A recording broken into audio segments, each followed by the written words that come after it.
So I'm going to be doing a static postural assessment on Grace. So a static postural assessment is to look at your static posture to see if there are any imbalances that could cause or are causing pain or discomfort. The body functions at its best when it's in the correct posture. So while doing a static postural assessment, you want to make sure that the patient is in the correct clothing, either shorts or leggings and a tank top or topless if you're a boy, to make sure that you can see the shoulder blades. You also want to make sure that they are wearing no shoes so you can see the arch in their foot. Begin while having your patient stand in front of you in their natural position. You will assess them by looking at their posture from the anterior, posterior, and lateral views. Always start by assessing them from the bottom to the top, so their feet to their head. So we are going to start off by assessing Grace's posture from the anterior view. This imaginary line runs through the belly button, the sternum, and the nose.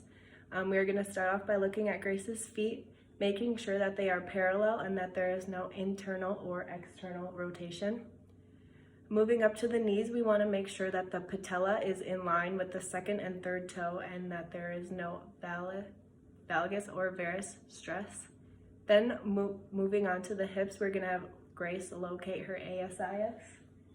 And we are going to make sure that they are level with each other and that there is no pelvic tilt on one side. And then moving up to the shoulders, we also want to make sure that they are level with each other. And then lastly, looking at the head and making sure that there is no tilt or shift to one side. Now I'm going to have Grace stand laterally to me. Do the other side.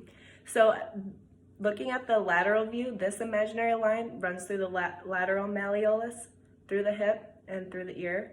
At the feet, making sure that there is about a 90-degree angle at the ankle, and then moving on to the hips, making sure that there is no lordosis or kyphosis, making sure the shoulders aren't rounded, and then making sure that the head isn't shifted forward. And then lastly, I'm gonna assess Grace in the posterior view.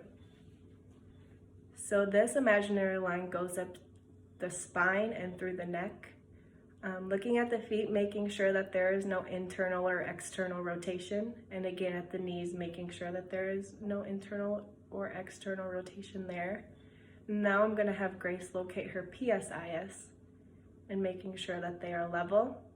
And then assessing the shoulders, making sure that the shoulder blades are about 4 inches apart, and also making sure that the shoulders are level.